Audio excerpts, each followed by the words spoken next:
Ever wonder what happened after Simba took back Pride Rock? We all know the story. Simba defeats Scar, the rains return, and the circle of life is restored. But what if that wasn't the end? What if Scar's tyranny was just a symptom of a much older, much darker disease lurking in the shadows of the Pride Lands? Let's dive into a hidden chapter. A war fought not just for the throne, but for the very soul of the kingdom. This is the story of Simba's war against the Shadow Bloodline. Long before Mufasa, or even his father, Ahadi, a group of lions broke away from the traditions of the Pride Lands. They believed power wasn't something to be earned through wisdom and respect, but something to be taken by force, cunning, and dark, forgotten magic. They were the Shadow Bloodline, masters of manipulation and discord. They were exiled to the Outlands, but their influence never truly faded. They whispered in the ears of the discontented, sowing seeds of jealousy and ambition. Think about Scar. Where did his deep-seated resentment and cunning come from?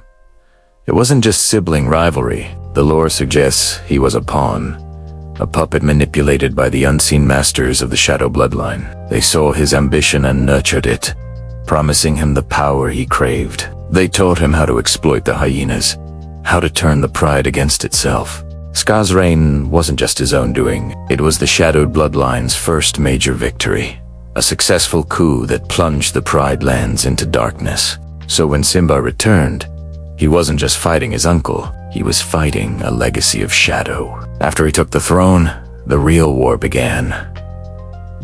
The Shadow Lions didn't just disappear. They regrouped, angrier and more determined than ever. Their leader, a formidable and charismatic lion named Kalfani, saw Simba not as a king but as an obstacle to their ultimate goal: to extinguish the light of the circle of life and remake the world in their own dark image. Simba's early reign was fraught with challenges that went far beyond droughts or rogue animals. Strange illnesses swept through the herds with no natural cause. Tensions flared between different animal groups, ignited by whispers and rumors that seemed to come from nowhere. These were the tactics of the Shadow Bloodline: chaos, fear, and division. They were experts at psychological warfare, turning friends into enemies and allies into skeptics.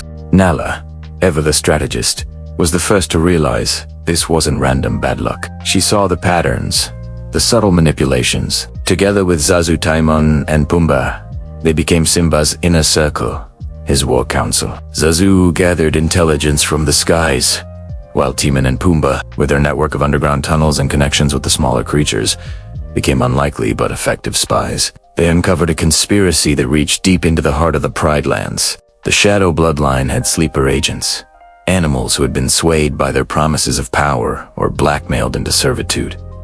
A trusted advisor here, a respected herd leader there. Simba had to face the chilling reality that the enemy wasn't just at the borders. They were already inside. This forced him to grow beyond the carefree prince he once was. He had to become a king who could see through lies, a leader who could inspire unwavering loyalty in the face of deep-seated paranoia. One of the Shadow Bloodline's most devastating tactics was the use of whisperers, specialized agents who could mimic voices and spread dissent. Imagine a zebra herd suddenly hearing their leader's voice, urging them to move to a barren wasteland, or a flock of birds hearing a false predator call that sends them into a panic, trampling smaller creatures. This was the chaos Kalfani reveled in. The first major confrontation wasn't a grand battle, but a tense standoff at the gorge where Mufasa fell. Kalfani lured Simba there, using the memory of his father's death as a psychological weapon. He didn't want a physical fight, not yet. He wanted to break Simba's spirit. He told Simba that Mufasa's death wasn't just Scar's fault, but the will of a greater power, their power. He tried to convince Simba that the circle of life was a lie, a cage designed to keep the truly strong from their destiny. But Kalfani underestimated Simba.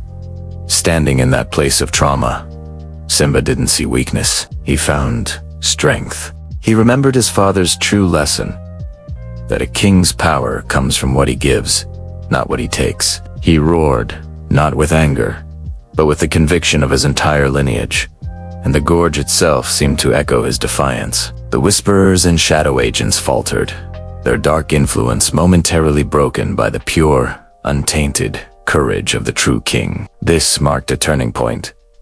The war moved from the shadows into the open. Simba, with Nala by his side, began actively hunting the shadow bloodline. He formed an elite guard, led by a fierce lioness named Azola, who was skilled in tracking and counterinsurgency. They learned to identify the shadow bloodline's subtle magic, to counter their whispers with truths, and to unite the animals of the Pride Lands under a single banner of hope.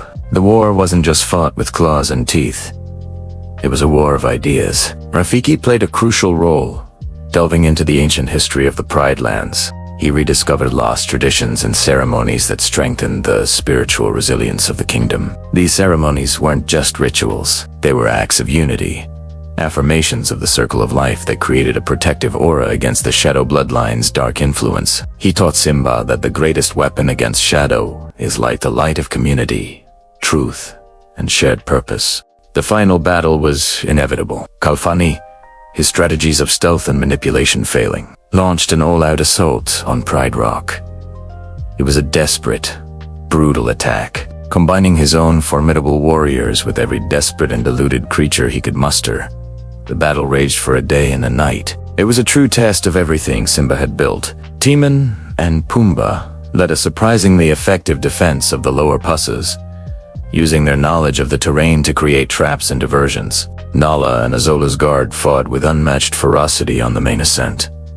And at the peak, Simba faced Kalfani. It was a battle of titans. But while Kalfani fought with rage and a hunger for power, Simba fought with the strength of his entire kingdom behind him. Every animal fighting for their home, every memory of his father, every bit of love for his family and his pride, it all flowed through him. In the end, it wasn't a fatal blow that defeated Kalfani. It was the dawning sun. As the first rays of light hit Pride Rock, the source of the shadow bloodline's power, their connection to fear and despair, Simba, embodying the light, was able to cast Kalfani from Pride Rock, not just defeating a rival, but banishing a darkness that had plagued his family for generations.